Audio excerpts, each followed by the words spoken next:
The Audi A6 45 TFSI is in India and we have its review.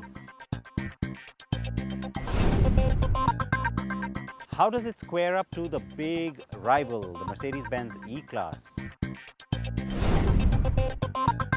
And the Benelli Imperiale review is also on the show.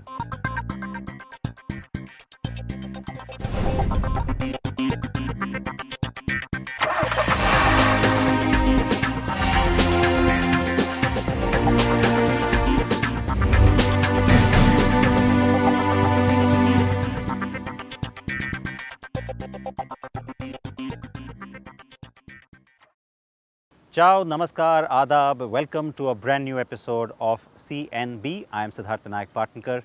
You've got a little glimpse of what's coming up, and so I will not keep you from it. It is the new generation of the Audi A6 that's finally arrived here in India, and of course we had to review it for you. And as you've seen, we have also brought in its key rival. Here's the story.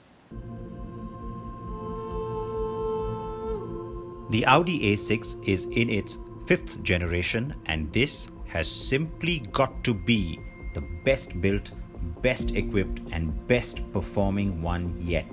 Sure, all new generations are meant to be an improvement over the previous one, but this goes beyond that.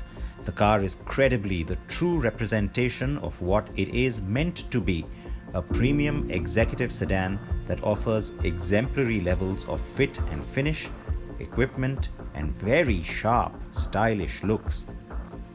The new A6 has grown marginally over its predecessor and yet looks taut, muscular and poised for performance, and it is.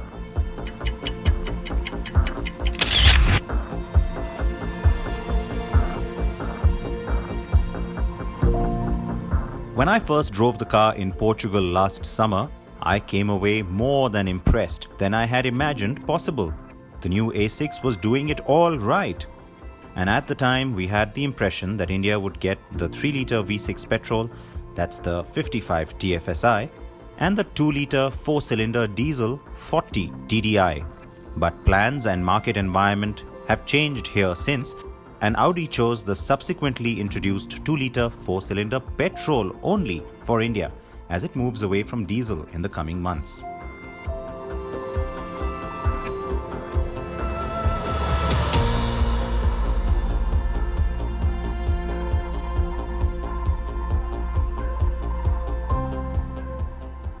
Now, since the beginning of time, relatively speaking, it's always been a certain way. The BMWs were the pure performance drivers' cars.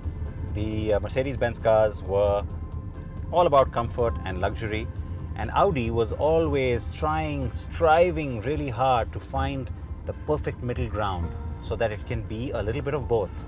And I say trying because it was kind of unsuccessful until now. I have to say that it's a great balance that the new A6 strikes between those two realms. It offers you a fair amount of fun when it comes to driving and performance. So when you're on the road driving the car, yeah, it brings a smile to your face. The different drive modes are very distinct. You put it in dynamic and things are actually a lot of fun. I have to say I would like the steering to be a little bit stiffer in dynamic, but otherwise very precise, great on handling, and yet not quite skimping on luxury or comfort. Though I have to say the new 5 Series also does not skimp on luxury or comfort, but it's still a great balance. Good to see from Audi, and certainly something that will make the A6 seem light years ahead of the last car.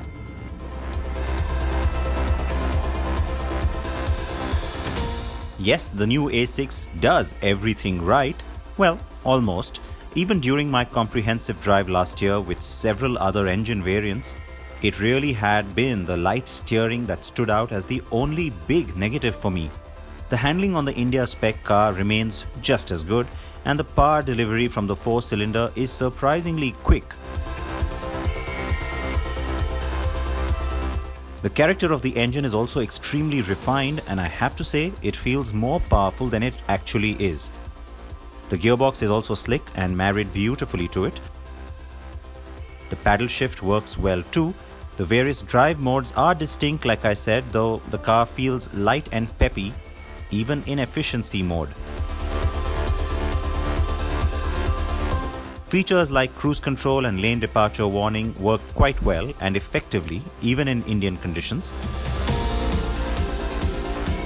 The 18-inch wheels grip the road well, and while the Indian spec is front-wheel drive, the need for quattro or all-wheel drive is not apparent. The new generation A6 gets a mild hybrid as standard. On the 4-cylinder engines, that is restricted to just a 12-volt system. The mild hybrid recuperates some braking power for use during start-stop, etc.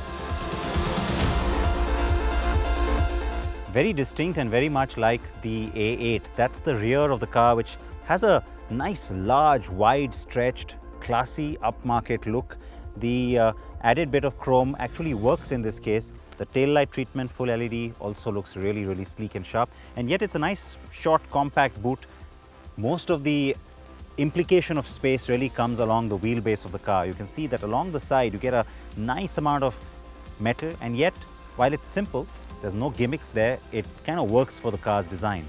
As you come to the front, you start to realize that the A6, of course, is evolutionary, as we've told you in our last review as well, and which means that it doesn't really break the mold in terms of trying to do something very new or radical or drastic, and yet it gives you a much sharper looking car than the previous one, because you've got a lot of sharp ridges in the hood that are subtle and yet very edgy.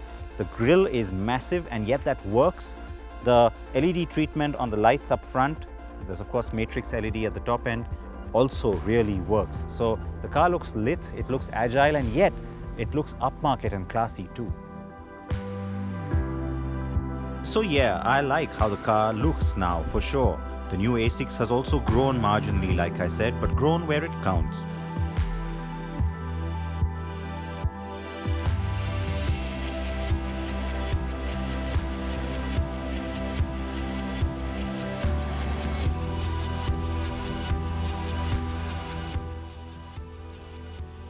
The car's cabin length is up by 21 millimeters. Rear legroom has increased 17 millimeters out of that, and there's 8 millimeters more headroom up front, 11 millimeters at the rear. The car gives you the latest MMI or multimedia interface. The touch screens are split into two. The one above is for all things infotainment and navigation, while the one below is the climate control. The screens have haptic feedback too, which is great, and the system is also very intuitive, very easy to use. Now, globally, the A6 takes on a whole host of rivals, from the likes of Lexus, Acura. Well, here in India, of course, it gets kind of limited. You've still got the Jaguar XF for what it's worth. But the BMW 5 Series in many ways defined this segment for the longest time. It was the big benchmark in that space. Of late, that has changed, and especially here in India, that's changed big time, because the car that's run away with the popularity contest is this one. So, in dynamic terms, yes, it's the 5 Series that will probably still best the A6 in its current form and avatar, but in every other respect, it's got to still take on the benchmark car, which is the Mercedes-Benz E-Class. It is the bestseller in the space. It's been a huge hit for Mercedes, and don't forget, this is the long wheelbase, which is the big difference between these two cars straight off.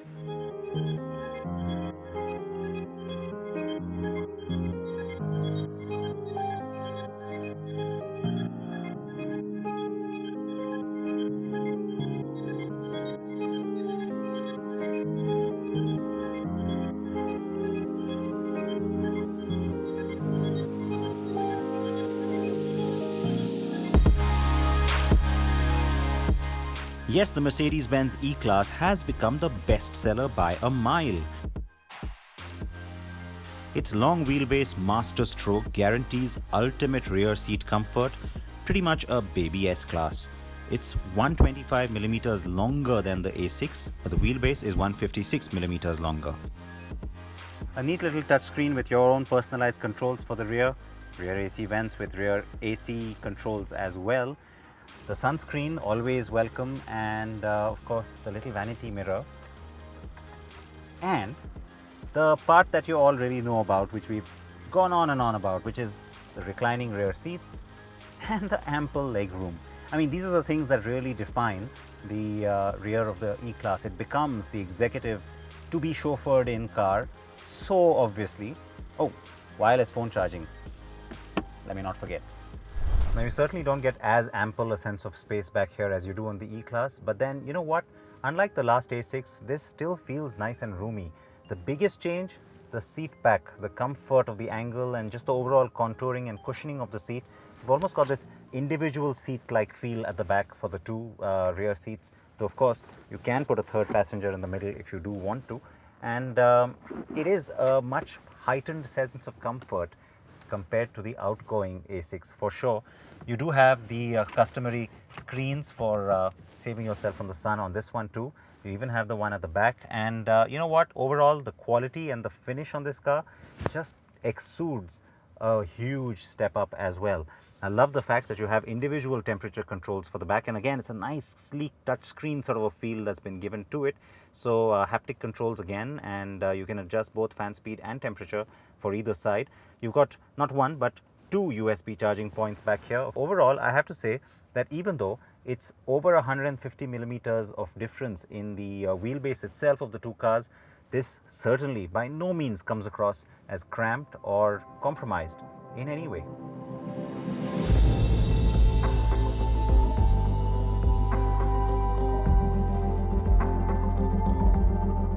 So yes, the A6 is not nearly as opulent or roomy as the E-Class, but still gets a decent sense of space in the back. It's also pretty luxurious and well appointed, especially the technology trim, which is the car with me. It gets you the virtual instrument cluster, 4-zone air conditioning, ambient lighting, wireless charging, the Bang & Olufsen sound system and a few other things over the Premium Plus trim. Things like the leather seating, MMI, LED lighting and panoramic sunroof are standard though.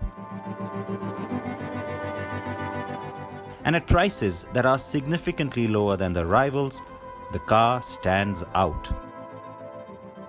Though yes, the lower trims on the BMW 5 Series are diesel, and let me remind you again that the E-Class is a larger car. The weak points on the new Audi A6 are the lack of a diesel or an all-powerful engine variant. The latter may follow as a portfolio enhancement at a later stage, but given its prices, equipment and drivability, I am happy to anoint the Audi A6 as a credible and worthy candidate in the premium mid-size sedan segment today.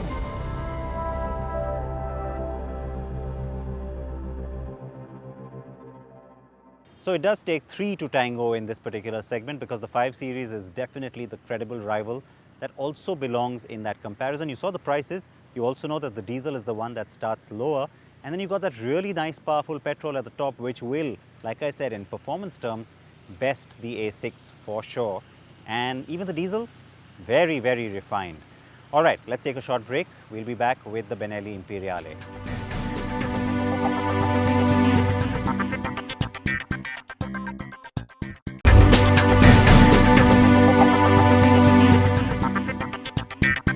Welcome back.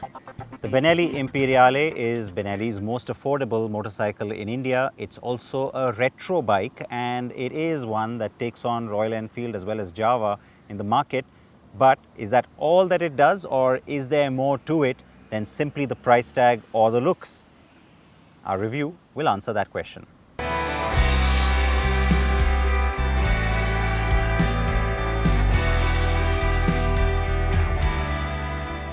It's definitely retro, the new Benelli Imperiale 400. And the design is unmistakably 1950s, with that vintage look and stance. Now, looks are subjective, but to our eyes, the Imperiale 400 ticks all the boxes to give it that retro cool appeal.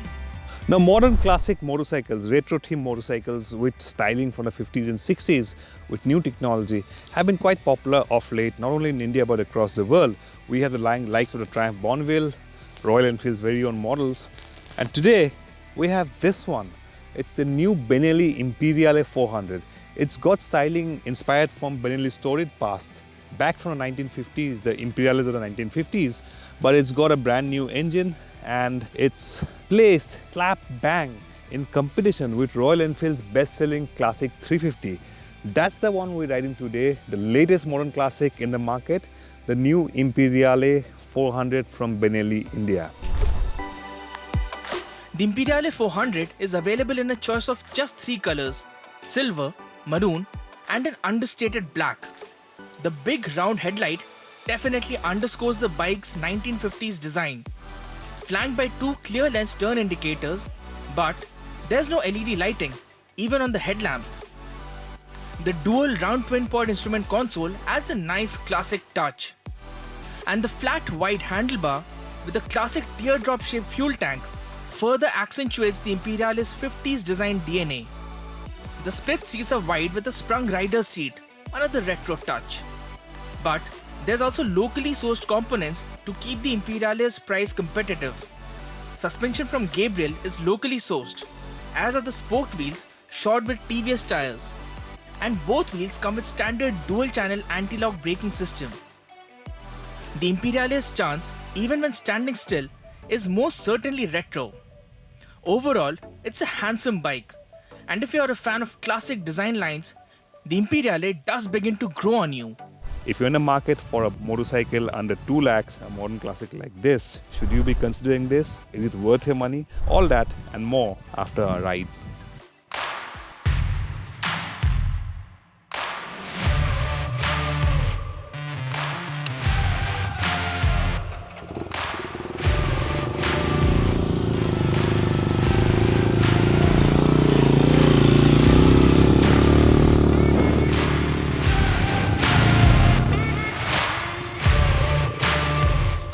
It's no off-road bike, but the Imperiale will quite capably take on moderate rough terrain.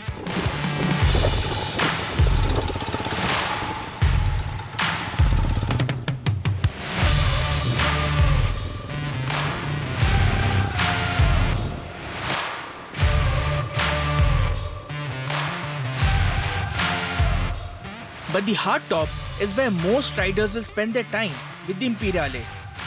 And this is where it actually comes across as quite a likeable motorcycle. It may be an air-cooled single-cylinder engine, but the 4-valve powertrain purrs straight to the red line without feeling strained or out of breath. It's not exactly quick by any standards, but the Imperiale 400 will hold respectable highway speeds if you're the kind who's into long-distance riding. Now this one, the Imperiale 400, is powered by a 4-valve 374cc single-cylinder engine, and it's a fuel-injected engine. The first thing that immediately you notice is that this one feels a little mildly more rev-happy than the likes of the Royal Enfield 350cc singles. And performance, more or less the same. You can easily cruise at about 90-100 kilometers per hour. We saw a top speed of around 120-125 when you're redlining at 6,000 RPM. But of course, if you're talking about vibrations like the Royal Enfield, this one also has some amount of vibrations. You don't feel so much vibrations on the handlebar, but you do feel a lot of vibrations on the foot pegs, on the tank and on the seat. Anything above 3,000 RPM, the vibrations start creeping in. And 4-valve engine, yes, it feels a little rev heavy, and it does rev freer than the Royal Enfield engine, but there are significant vibrations and similar vibrations like the Royal Enfield. Top speed is, like you said, is about 120-130 kilometers. Cruising speed 90-100, you can cruise quite comfortably. The 5-speed gearbox isn't hard or clunky, and the gears slot into place with reassurance. Always welcome in a quick downshift and overtaking maneuver. The only thing, overall, I think it's a good ride quality, nice ride quality. Not outstanding, but it does the job well. Overall, I think in terms of performance, in terms of the sound of the engine, it's quite evenly matched with the Royal Enfield. Slightly more expensive, about 15,000 odd rupees ex-showroom than the Royal Enfield Classic 350. But quite evenly matched. Of course, we'll have to do a back-to-back comparison to see which one is the better bike. But overall, I'd say the Benelli Imperiale 400 is right up there, similar terms of performance with the Classic 350.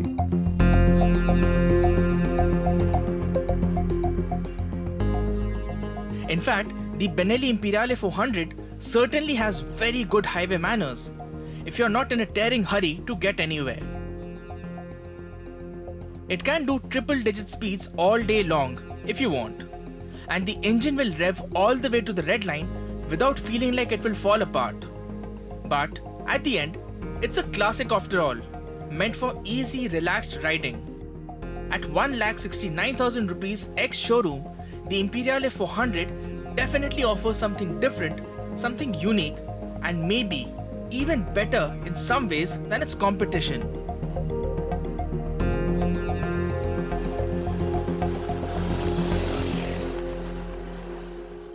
And that's it. We are out of time as always. There is very little time to bring you everything we want to, but I can promise you this, that on next week's show, you will get something really special from us, something different and something that's worth tuning in for. So definitely join me next week. And on that note, I will as always request you to wear your seatbelts. Bye-bye.